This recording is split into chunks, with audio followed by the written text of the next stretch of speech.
jërëjëf sëñ Ahmad Bachir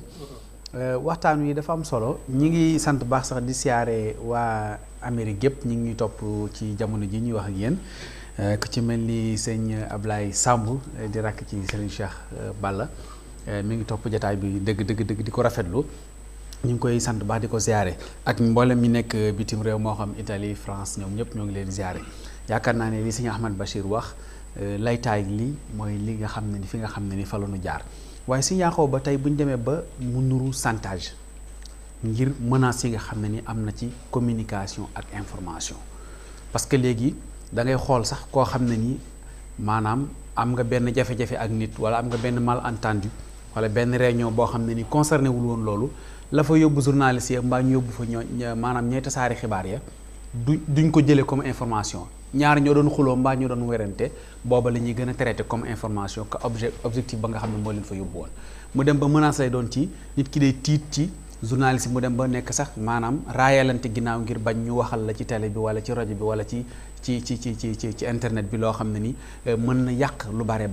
est-ce que loolu dem ba nekk danger ci information vrai dootul am léegi waaye lii am mooy ñi koy jiite ak ñi nekk ci bopp yi ndax dañuy menacer wala dañuy chantage wala ñuy wax nangam mën na indi ay pëccoxu ay réeroo ci réew mi. jërëjëf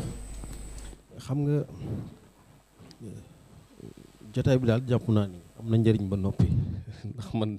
dafa nekk école ci man jariñu naa ci lool surtout ci doyen yi dafa am lu am solo dañ koy jàngale ñoom ñi mooy tasum xibaar wala xibaar ci boppam tasum xibaar ñetti mbir moo ko tax a jóg dafa war a yar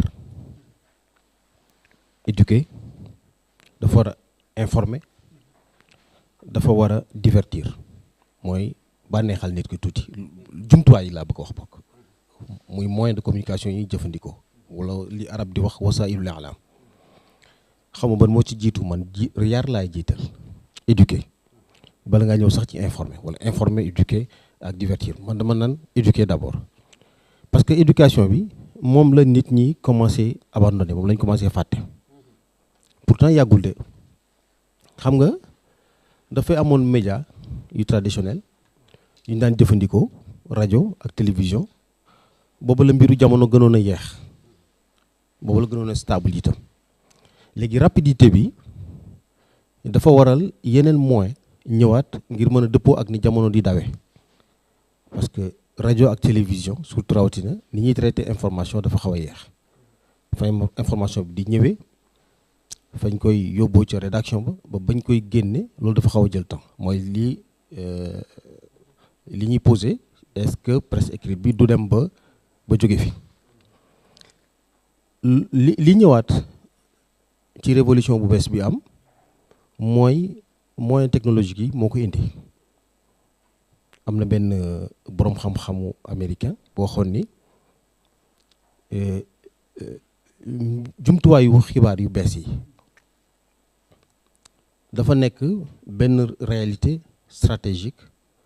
boo xam ni nit ñi dañ ko war a jëfandikoo agissez dès maintenant sinon comme les dinosaures yi fi jotoon a jaar danañ leen gommer ci carte bi dootu leen nekkati c'est-à-dire actuellement ku croiser say loxo aziro defuloo dara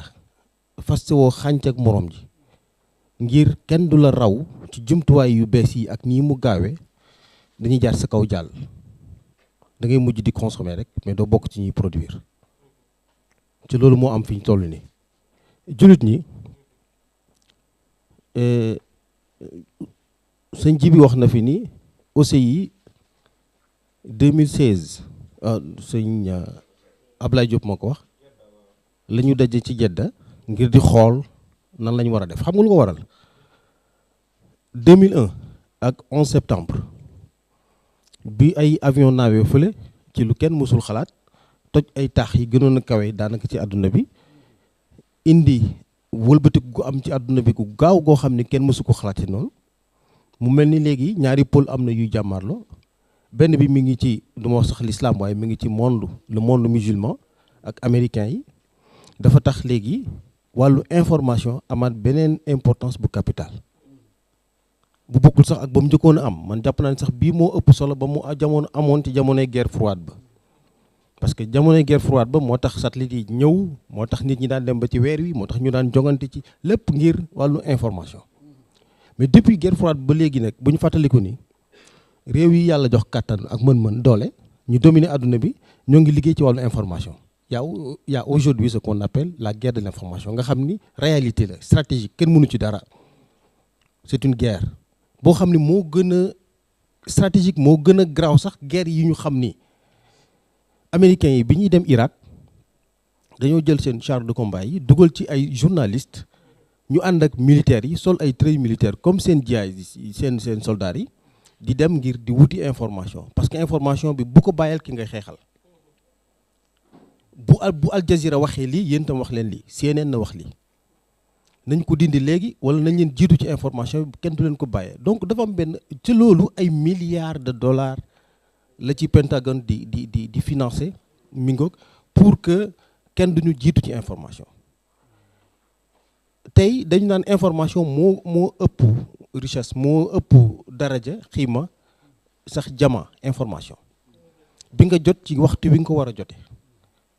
parce que mën nga ci soppi àdduna bi léegi information bu baax bi nga jot ci waxtu bi nga ko war a jote mën nga ci soppi àdduna bi léegi nga xam ne budget bi li ñuy def ci xaalis ci information ci wutum information ak jàllaleem information bu ñu la ko doon wax da nga naan xaj naa mën na dundal àdduna bi yëpp sax ba ñëpp jóge ci ñàkk lu ko waral parce que dañoo dund beneen réalité ci àdduna bi boo xam ne révolution yi fi jaar wax naa léegi lu mel ni 11 septembre 2001 mais xoolal le printemps arabe lan moo ko indi Facebook daanaka président réew mu mel ni Égypte nga xam ni kenn mësul jàpp ni danañ dem bañ koy toroxal ci biir mbokk yi xam nañ bu baax a baax ki may wax kenn doon mësul jàpp ni mën nañ koo toroxal ci biir réewam ñu dem ba ay gone yu ndaw toroxal ko te mësuñu koo xalaat bay teg benn stratégie boo xam dana tax xale yi loolu ñu bëggoon du antu mënuñu ko parce que communication bi dafa rapide dafa gaaw ba gënoon a gaaw ñoom fi ñu ko doon xayma Malcolm X doon na wax naan man yu sayturu ala wasa'il i'lam yu sayturu ala al-uqul ku teg sa loxo jumtuwaayu xibaar yi yow yaay coloniser xel yi yow la nit ñi di déglu yow la ñuy topp dama ni ba ñu jógee ñu dañoo jógagul woon liñ ci def ci ay jumtuwaay liñ ci def ci xaalis créer ay agence de presse créer ay maison de yu bari ci àdduna bi dafa fekk ni tey ñun duñ mën lu dul rootee ci ñoom daanaa wax mbokki journaliste yi mën naa liggéey ci rajo bi da ngeen di bàyyi ba 15 minutes à 15 minutes du journal ngeen daw dem ubbi yaawoo ubbi fële dajale information copie collé dajale ñëw toog ci kanam rajo bi di ko wax li ngeen di def nii da ngeen di empoisonner population bi nit ñi leen déglu ngeen di jox parce que li ñuy déglu dañ koy gëm rajo bee ko wax la ñuy wax loolu culture la ci ñun nangam am na bëgg cee waat lu tax nga ne maa ko dégg ci rajo bi léegi kon média yooyu njëkkoon na am suñ ji bi traditionnel yi dem na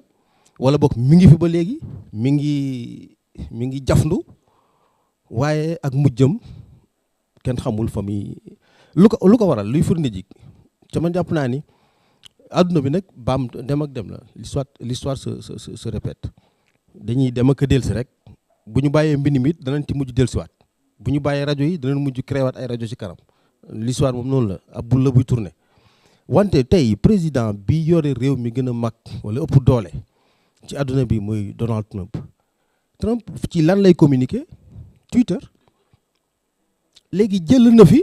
médias traditionnels yi may wax ni léegi xeeb na journalistes yi daanaka daf leen di saaga di leen manquer de respect dootul jaar li information fi mu daan jaar day toog ba guddi mu jël téléphone am jaarale lépp information bu capital wala boog décision boo xam ne war na ko jël moom wala mu tontonte lépp mi ngi koy jaarale ci Twitter ci loo xam ne sax da nga naan ab président waru koo def parce que nekkul lu officiel ci liñ jotoon a xam réseaux sociaux yi jullit ñi naqar wi ñu fi am ci jamono ci ñaar fukki at ak juróom bokk na ci li gën a yóbbu indi na ay jafe-jafe ci àdduna bi mooy film boobu ñu génne woon bu diffamatoire bu ñu génne woon ci yonent bi sallallahu alayhi wa sallam ca defoon ko ci Danemark jaarale ko ci YouTube wala ci États-Unis mooy bu mujj bi caricature yi moo nekkoon Danemark bu njëkk yu njëkk yi avant caricature Charlie Hebdo yi mais YouTube tasaare ko ci àdduna bi mu dem foo xam ne nit ñëpp seetaan ko ñuy wax ci yonent bi ci digganteem ak soxna yi digganteem yu xotti war ma yoo xam ni tax na ay nit formé na leen ba tax ñu mën a def li ñu def ndegam am na ak waa Charlie Hebdo kon wax naa la Facebook tey ñu ngi ci ay WhatsApp xam nga bu li problème bi ñàkk ngëm valeur lañ doon wax léegi maanaam soo amul ragal yàlla yow doomu aadama bi lu ne mën nga koo def parce que bàyyi ma ngay doon ulaayika kal anaam bal hum adall dafa mel ni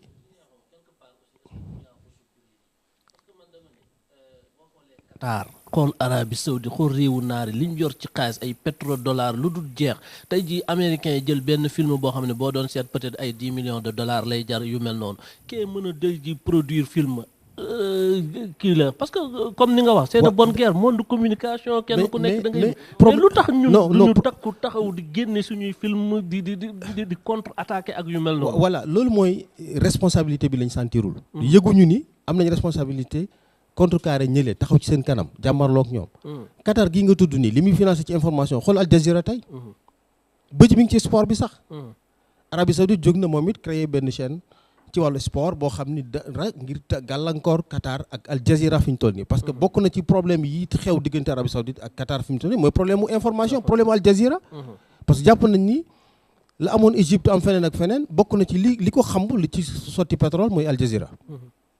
Al Jazeera moom tam di ay lu ko war a révolution la ay jeunes journalistes yu demoon BBC arabique huna London daan fa liggéey ci jamonoy mbokk yi xam nañ ko Majid Sharhan ñor Rachad Ramadan nangam ak nangam finalement ñu mujj dem ba foofu lañ fa doon dund dëgg-dëgg muy révolution ba lañ daan def boobu dañ leen daan utiliser ñu dal seen kaw mbokki arab yi nekk ay jeunes révolutionnaires journalistes dem nañ ba gis ni ñooñu soppi nañ seen ligne éditoriale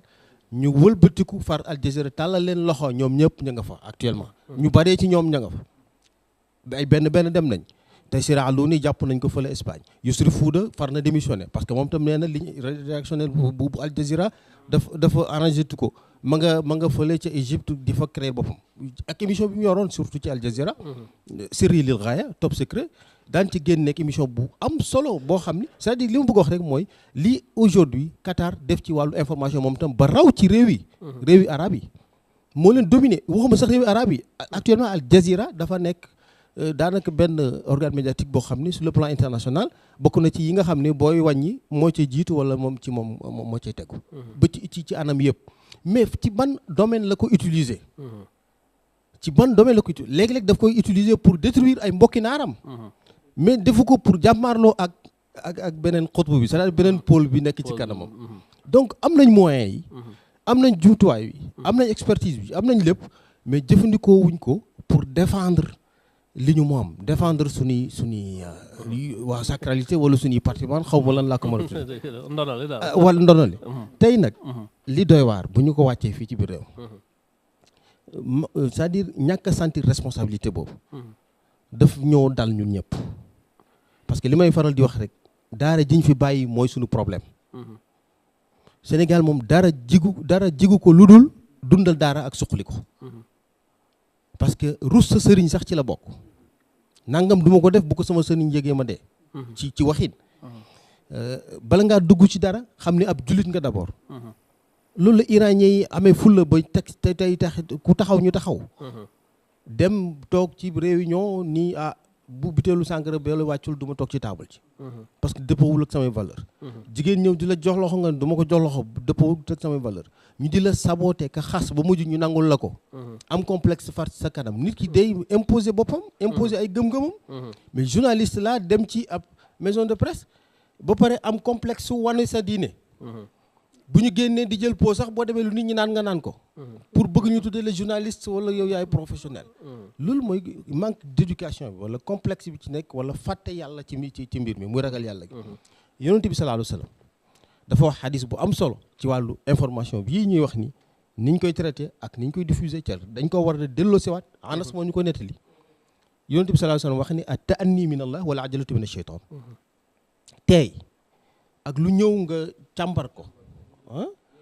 ba teg ko fa nga ko war a teg nee na loolu lu yàlla bëgg la ci yàlla la bokk mooy lu yàlla bëgg la waaye yàkkamti nee na ak talax-talaxi yëfu seytaane la léegi li nga wax fii léegi information bu gaaw la ñuy wut